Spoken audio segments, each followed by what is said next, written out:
Halo semua, perkenalkan nama saya Stefani adalah Gunawan, NIM 1909511067 dari kelas C, kelompok 8, mata kuliah Kesmafet dan One Health, mahasiswa kedokteran hewan, Universitas Udayana.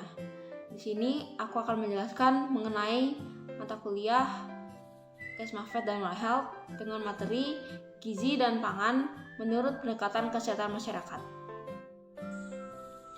Ratusan juta orang di dunia mengalami keterbatasan persediaan pangan atau bahkan kekurangan jika dibandingkan dengan kebutuhan rata-ratanya. Hal ini terjadi terutama di negara berkembang, di mana terjadi masalah kepada penduduk yang melebihi daya dukung alamnya. Penyebab lainnya yaitu kehidupan penduduk tergantung pada hanya satu jenis bahan pokok saja, misalnya beras. Kekurangan pangan atau poor diet ini menimbulkan masalah kesehatan utama, terutama di negara berkembang, yaitu undernutrition. Poor diet juga dapat menimbulkan berbagai penyakit, seperti penyakit menular, yaitu diare, TBC, dan lain sebagainya, dan juga penyakit metabolisme, seperti portal cirrhosis pada hati, akibat kekurangan protein dan vitamin yang larut dalam air. Sementara itu, di negara maju, malah semakin banyak ditemukan masalah akibat konsumsi makanan yang berlebihan atau overnutrition dengan tanda-tanda kegemukan atau disebut juga obesitas. Obesitas menimbulkan penyakit kardiovaskuler, juga arteriosklerosis atau pembuluh nadi yang mengeras, dan coronary artery disease atau masalah pada pembuluh nadi jantung. Antara penyebab P dan inang, I, selalu terjadi interaksi. Mula-mula ada aksi dari penyebab yang melakukan penyerangan terhadap inang. Kalau reaksi dari inang cukup kuat, maka penyebab tidak akan mudah menyerang, bahkan dapat diusir atau ditolak. Akan tetapi, kalau daya tahan dari inang rendah, maka mula-mula akan terjadi perubahan sel-sel spesifik dari tubuh, kemudian terjadi perubahan jaringan, dan selanjutnya perubahan fungsi. Interaksi tersebut terjadi dalam media antara yang disebut lingkungan atau environment. Lingkungan L yang baik akan meningkatkan daya tahan inang dan sebaliknya lingkungan yang buruk akan meningkatkan daya serang. Adapun faktor yang mempengaruhi inang yaitu yang pertama ada umur. Berbagai penyakit secara spesifik atau mempunyai daya serang yang tinggi terhadap kelompok umur tertentu.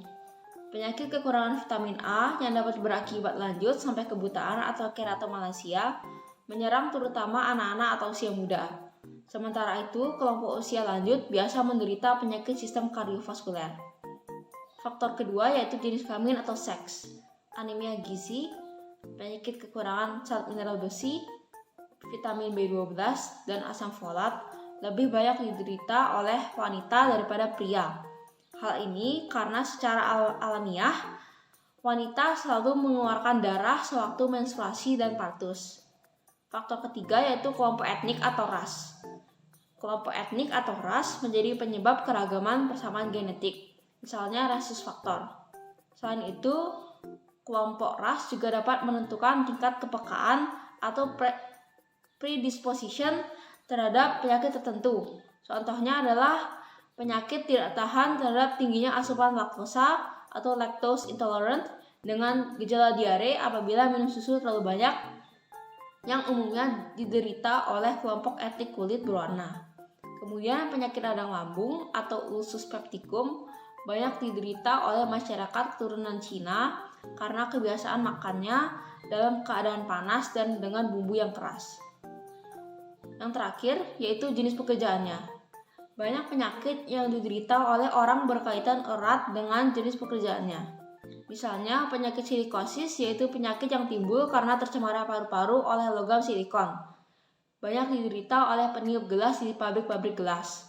Kemudian penyakit saluran pernafasan bagian atas atau disingkat URTI atau Upper Respiratory Tract Infection banyak diderita oleh golongan pekerja yang menentang berbagai perubahan kondisi iklim tanpa perlindungan, misalnya buruh tani, tukang becak, dan lain sebagainya. Selanjutnya yaitu faktor yang mempengaruhi penyebab ada 3, yaitu dosis, virulensi, dan port de entry. Yang dimaksud dengan dosis yaitu banyaknya atau jumlah penyebab penyakit yang mengganggu tubuh inang. penyebab hidup seperti bakteria atau virus akan menimbulkan gangguan yang bertambah berat apabila jumlahnya makin besar. Akan tetapi, apabila zat gizi sebagai penyebabnya, ada derajat dosis optimal yang harus dipenuhi. Makin besar kekurangan atau makin besar kelebihan dari dosis optimal tersebut akan menyebabkan makin bertambah berat gangguan kesehatan bagi tubuh inang. Selanjutnya, virulensi, yaitu daya infeksi, daya invasif atau kemampuan untuk menyebar, dan juga daya patogenik dari komponen penyebab atau P. Suatu penyebab yang memiliki virulensi tinggi, meskipun dosis rendah, akan mampu menyerang komponen inang secara efektif. Selanjutnya, port of entry, yaitu jalan masuk atau pintu kontak antara penyebab dan inang. Setiap komponen penyebab memiliki jalan masuk yang spesifik sehingga penularan tidak mungkin terjadi apabila lewat pintu masuk yang salah. Selanjutnya yaitu faktor yang mempengaruhi lingkungan. Yang pertama ada lingkungan biologis, yaitu termasuk manusia, hewan, tumbuh-tumbuhan, dan juga zat ranik yang mikroskopis ataupun submikroskopis. Yang kedua ada lingkungan alam atau fisik, yaitu benda-benda mati atau non-living yang meliputi jenis seperti tanah, batu, air, udara, logam, energi, dan lain sebagainya, dan bentuk, serta sifat-sifat dinamik dan statik ya. Sifat-sifat dinamik dari udara dan air misalnya akan memberikan perbedaan dan perubahan iklim yang mempengaruhi potensi serta mekanisme kehidupan biologis yang akan mempengaruhi pula interaksi antara penyebab dan inang. Selanjutnya ada lingkungan sosial. Nah, lingkungan sosial ada dua jenis, yaitu jarak fisik atau physical distance dan jarak kejiwaan atau psychological distance. Mekanisme pelayanan tersebut hanya bersifat momental yang memiliki kedekatan jarak fisik dan kejauhan jarak kejiwaan. Misalnya hubungan antara penjual dan pembeli di warung. Nah, secara fisik keduanya berdekatan, bahkan mungkin bersentuhan. Namun secara kejiwaan, hubungannya hanya terkait dengan uang dan barang yang dibeli. Sudah itu hubungan tersebut putus. Sebaliknya, kehidupan di pedesaan, jarak fisik antara individu berjauhan, namun jarak kejiwaan mereka dekat, yang terjamin dari pola hidup gotong royong, tolong-menolong, dan lain sebagainya. Yang terakhir ada lingkungan ekonomi. Nah, kriteria yang digunakan untuk mengukur kemampuan masyarakat dalam memenuhi kebutuhan hidupnya biasanya berupa batasan-batasan ekonomi. Contohnya yaitu adanya golongan ekonomi kuat dan golongan ekonomi lemah. Kemampuan dalam mengatasi masalah terhadap faktor penyebab dipengaruhi oleh kedudukan inang di dalam lingkungan ekonomi. Apakah masuk ke dalam kelompok ekonomi kuat atau lemah? Misalnya, penyakit kekurangan gizi banyak terjadi pada golongan ekonomi lemah dibandingkan dengan ekonomi kuat, karena golongan ekonomi lemah kurang mampu untuk memenuhi kebutuhan pangan mereka. Selanjutnya yaitu upaya pencegahan timbulnya gangguan kesehatan yang bisa dilakukan dengan 3 tingkat. Pencegahan tingkat pertama ini dilakukan pada masa prapatogenesis yang dibagi menjadi 2 bagian, yaitu peningkatan kesehatan atau health promotion dan perlindungan khusus atau specific protection. Usaha peningkatan kesehatan atau health promotion dalam bidang gizi, contohnya yaitu program penganekaragaman menu makanan rakyat, perumusan dan penetapan standar gizi, penyusunan peraturan dan perundang-undangan untuk melindungi konsumen dari akibat buruk yang disebabkan oleh pangan dan lain sebagainya. Berikutnya yaitu perlindungan khusus yang berfungsi agar masyarakat tidak akan mengalami penyakit kekurangan gizi ataupun kelebihan gizi. Contohnya yang pertama program fortifikasi. Misalnya program iodisasi garam untuk menanggulangi gondok endemik.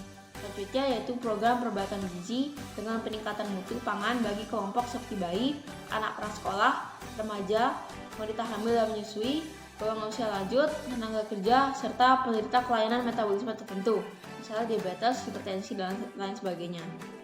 Usaha yang ketiga yaitu suplementasi zat gizi pada bahan pangan atau enrichment dan pemberian zat gizi dosis tinggi, misalnya vitamin A, garam besi, asam amino lisin, dan lain sebagainya.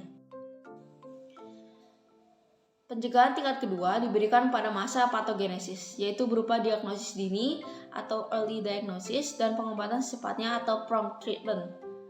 Nah, usaha-usaha yang termasuk tahap pencegahan kedua yaitu penelusuran riwayat kebiasaan makan perorangan atau kelompok orang, menganalisis secepatnya lewat deteksi biokimia atau klinis malnutrition, pemberian petunjuk atau resep untuk mempertinggi atau memulihkan status gizi yang sesuai dengan gejala yang ditemukan, Dan terakhir, penyelidikan gizi yang hasilnya dapat dipakai untuk menentukan bentuk, jenis, dan intervensi yang diperlukan.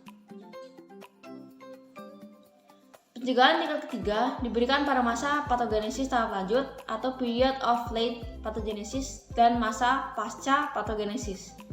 Jenis pencegahan ini dibagi atas dua golongan, yaitu membatasi cacat atau disability limitation dan rehabilitasi atau rehabilitation. Cara membatasi cacat yaitu dengan mengetahui penyebab dan gejala penyakit yang khas secara pasti, penambahan atau pengurangan zat gizi penyebab pada pengobatan yang diberikan, dan penanganan secara khusus faktor psikologi agar dapat menerima cara pengobatan yang diberikan. Sementara itu, usaha rehabilitasi yaitu menampung penderita pada badan atau lembaga pemulihan status gizi, memperpanjang sistem pengobatan yang diberikan, mengembangkan kembali pulihnya kesehatan fisik dan mental, serta mencegah terulangnya interaksi faktor penyebab dan host dengan meningkatkan keseimbangan lingkungan. Sekian materi yang bisa saya sampaikan mengenai gizi dan pangan menurut pendekatan kesehatan masyarakat. Apabila ada kesalahan kata atau materi yang salah, saya mohon maaf dan semoga bisa bermanfaat. Terima kasih.